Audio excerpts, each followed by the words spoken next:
मंदसौर में आज भगवान पशुपतिनाथ के मेले में आस्था और विश्वास का अनूठा संगम देखा गया। कार्तिक पूर्णिमा के अवसर पर हजारों श्रद्धालुओं ने मां शिवना में टाटियां प्रवाहित कर सुख समृद्धि की कामना की। साथ ही शिवना नदी में देर शाम दीपदान का कार्यक्रम भी रखा गया है।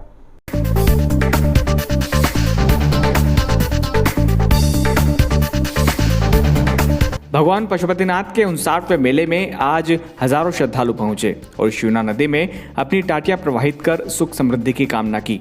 बताया जाता है कि कुंवारी कन्याएं और महिलाएं कार्तिक के पूरे माह व्रत रखती है और कार्तिक पूर्णिमा के इसी दिन शिव की आराधना के साथ टाटियों को नदी में प्रवाहित करने का महत्व होता है, जिसके बाद व्रत पूर्ण होता है। ये व्रत युवतियाँ अच्छे व्रत तो वहीं महिलाएं सुख समृद्धि की प्राप्ति के लिए करती है। कार्तिक माह का यह व्रत महिलाएं युवतियां पूरे आस्था और श्रद्धा के साथ करती है। वहीं पूर्णिमा के दिन तिनकों से बनी इन विशेष टाटियों में दिए रख इन्हें नदी में प्रवाहित किया जाता है। ऐसा भी माना जाता है कि टाटियों को प्रवाहित करने पर टाटियां यदि नदी में तैरती है तो व्रत सफल होता है और मनोकामना पूर्ण होती है। आस्था के इस अनूठे संगम में हजारों श्रद्धालुओं ने विश्वास की टाटियां प्रवाहित की। साथ ही भगवान पशुपतिनाथ के प्रांगण में लग रहे मेले का भी कई लोगों ने लुत्फ उठाया। मेले में झूले चक्रियां सहित सारी दुकानें सज चुकी है। 15 दिनों के इस मेले में सैकड़ों की संख्या में लोग पहुंच रहे हैं। इस दौरान मेला ग्राउंड में ही पुलिस चौकी बनाई गई है। साथ ही सीसीटीवी कैमरों से पूरे मेले पर नजर रखी जा रही है।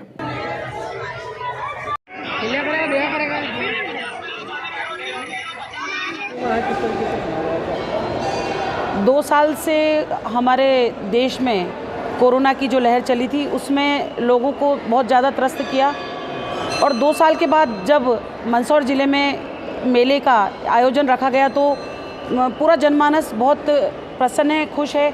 सुबह से यहाँ महिलाएं, बालिकाएं जो कार्तिक मास में पूरे कार्तिक का व्रत रखती हैं, भगवान को यहाँ पर आकर के माँ शिवना के चरणों में दीपदान करती हैं, टाटियाँ वगैरह यहाँ पर आकर के वो तैराती हैं और अपने व्रत को पूर्ण करती हैं।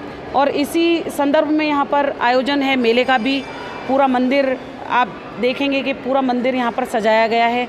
उसी को ध्यान में रखते हुए हमने भी शयनकालीन युवा आरती मंडल के तत्वावधान में दीपदान का ये महाकार्यक्रम यहाँ पे हमने रखा है। शाम को यहाँ पर दीपों से आरती भी रखी है। इसके अलावा 5100 दियों से हम पूरे मंदिर को रोशन किया है हमने। हमारे सनातन धर्म में कार्तिक महीने का विशेष महत्व होता है।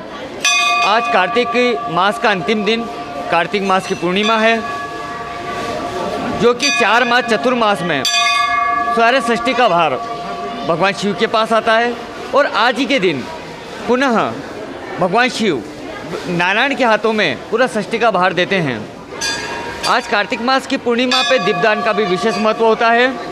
देवालय, नदी तट पर और शिवालयों में दीपदान विशेष किया जाता है। जो कुंवारी कन्या अपने मनोवांछित पति के प्राप्त करने के लिए, स्त्रियां अपने घर की सुख शांति के लिए महीने भर तक कार्तिक मास का व्रत रखती है, ब्रह्म मुहूर्त, स्नान, पूजन, तप, पाठ करती है, वो आज के दिन नदी में दीपदान कर अपने कार्तिक मास की पूर्णाहुति करती है। भगवान पशुपतिनाथ महादेव का मंदिर जो है, भगवान पशुपतिनाथ की प्रतिमा का पाटोत्सव भी कार्तिक मास से प्रारंभ हो जाता है और पाटोत्सव के रूप में यहाँ पर एक विशाल मेला भी लगाया जाता है।